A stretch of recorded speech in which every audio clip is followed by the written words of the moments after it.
নিমফুলের মধু বর্তমানে বাংলার অন্যতম জনপ্রিয় ধারাবাহিক।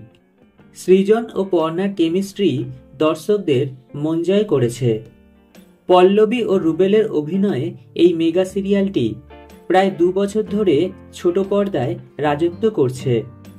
প্রতিদিন সন্ধ্যা 6টায় জি বাংলার পর্দায় সম্প্রচারিত এই ধারাবাহিক সেরা 5-এ নিজের জায়গা ধরে রেখেছে। সম্প্রতি গল্পে এক লাফে 20 বছর এগিয়ে যাওয়ার নতুন মোড় এসেছে। যদিও ধারাবাহিকটি শেষ হবার গুঞ্জন শোনা যাচ্ছে, মেকাররা অফিসিয়ালি তেমন কোনো ঘোষণা করেননি। বরং নিমফুলের মধুর 800 পর্ব সেলিব্রেট করতে দেখা গিয়েছে কলাকুশলীদের মধ্যে। এদিকে ধারাবাহিকটি শেষ করার পরিবর্তে স্লট পরিবর্তনের পরিকল্পনা চলছে বলেও শোনা যাচ্ছে।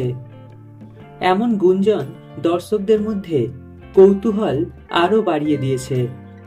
নিমফুলের মধু বন্ধ হবে নাকি অন্য সময় সম্প্রচারিত হবে তা সময়ই বলবে। তবে আপাতত এই জনপ্রিয় ধারাবাহিকটির কাহিনীর বাঁক এবং চরিত্রগুলির রসায়ন দর্শকদের মনোরঞ্জন করে চলেছে।